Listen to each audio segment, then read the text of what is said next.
So this is my Goku Double Strike Saibamen deck. One copy of the leader. 4 Ribrianne, Avatar of Affection. 4 Prince of Destruction, Vegeta, Life and Death. 4 King Ko, Supreme Ruler. 4 Majin Buu, Unadulterated Malice. 4 Zarbon, Cosmic Elite. 4 Nappa the Cultivator. 4 Saibamen, Endless Explosions. 4 Saibamen, Unison and Sapper. 4 Big Amore.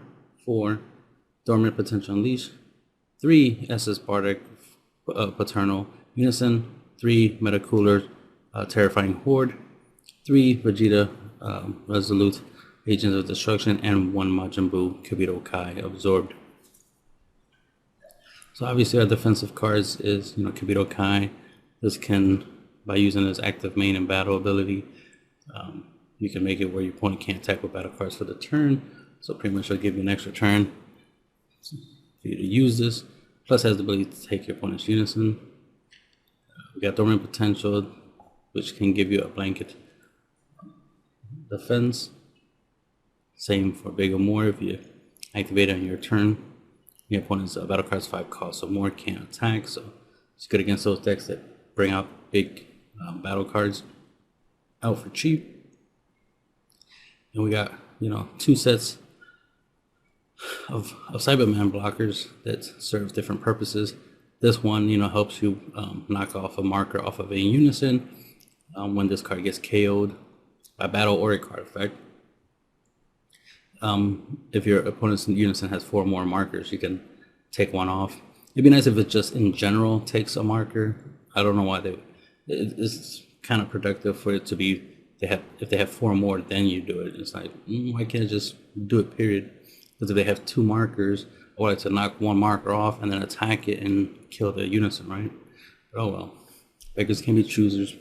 It's better to have and not need than to need and not have, right? Because that could be useful.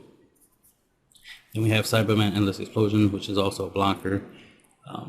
Auto, when this card is KO'd by battle or card effect, choose up to one of your opponent's battle cards with an energy cost of 1 or less and KO it. So you could potentially get rid of any problematic 1-drops like your opponent's blockers or something. Obviously, since the blockers blocking with them will trigger their effects, but also using Bardic's Paternal Unison +1 ability will let you choose one of your green battle cards with an energy cost of 1 and KO it, so it triggers their effects, right? And if you do, your opponent chooses 1 card from the hand, discards it, so you'll be able to trigger the ability. You'll make your opponent discard a card, you'll trigger this card's ability to kill one of your opponent's 1-drops, or remove a marker from one of your opponent's unisons who has 4 more markers. So some little fun synergy there. Nappa the Cultivator helps you, bring these out every turn. Well, not every turn. I mean, you can, because the active main, you can activate it more than once. So as long as you can discard, is as long as you can keep bringing the Saibamans out with this. So this is just another way to get them out, so that way you can use them. And he's a 10k body. Zarbon is a blocker. Active main, you pay 1 green, choose 1 green card from your hand, discard it, and play this card from your drop. And if your opponent has 5 or more cards in their hand, when this card is removed from the battle area by a skill or KO'd, as in you block with it, right? Your opponent chooses 1 card from the hand and discards it. So a little bit of hand destruction right there, along with Bardic. And then Bardic's auto, of course, lets you combo kill, send one of their cards that they combo, so that way you don't have to combo much, or even at all. Obviously, you want to combine this with the leader, because the leader does have double strike on both sides. So you're definitely going to be relying on the leader to do a lot of damage for you. It in itself is a win con, by being double strike.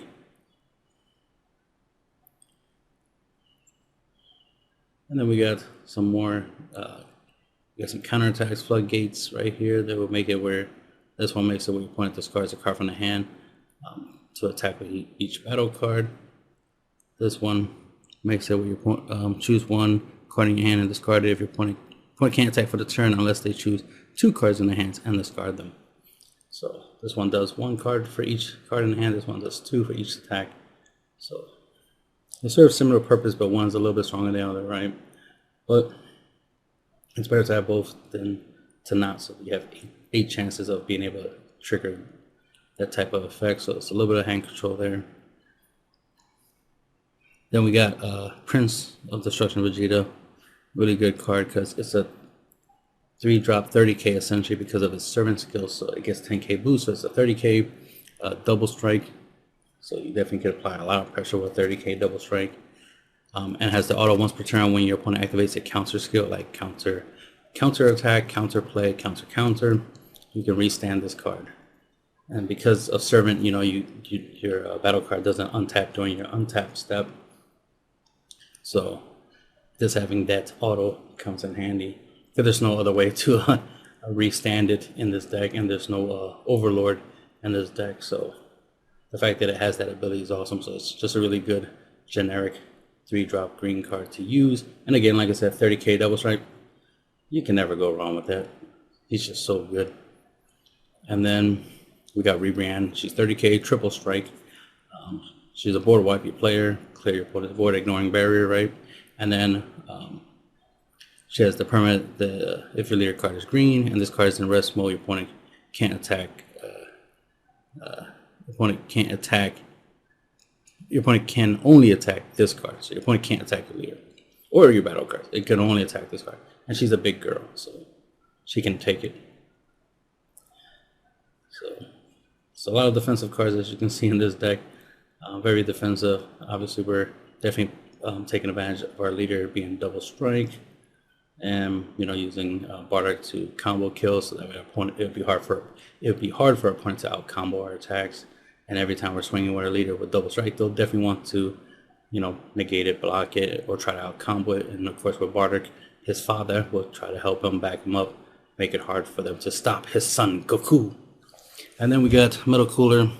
This will help us just go wide by making tokens that are 15k. So even if our opponent awakens, these tokens will help us hit our opponent. So that's, you know, obviously pretty good. Another thing you might want to do, just as a little side note, if you want, this one is a little bit stronger than this one in effect. So you could take this one out, for example, and put in the 3-drop chilled card. It's the one that makes the tokens. That way you can just have an extra way to like go wide if you want to go that route. Which wouldn't be a bad idea to go that route. But we already have this to go wide. But if you want to add more cards into the deck to go wide, so that we can get more attacks in and increase your chances of dealing more damage, right, to finish your opponent off, especially late game, then so be it. You want to go that route. With this card, you typically want to do is you want to play it for 4, right? Use his active main to make a token. Swing with the token, swing with this, so that's 2 attacks right there. Then do the -4, create 3 tokens, attack with the 3 tokens. So that's 5 attacks there, and then plus the leader swing. That's the 6th attack. But altogether, damage output wise, that's 7 damage right there. Because you're getting 5 attacks from this card, so that's 5 damage there, plus a double strike from the leader. That's 7 potential damage right there off of the Unison leader. So I love that. And we got a Unison that can board wipe auto when you play. Discard a card from your hand when you play this card, and then ignore and barrier KO your opponent's battle card. It's a 20k double strike crit. You do this +1 ability, it becomes a 25k double strike crit until end of turn. And mention Kabito Kai, you know, pay 2 active battle, defend yourself for the turn, and be able to steal your opponent's Unison by Spirit Boost 2. That's the end of the video.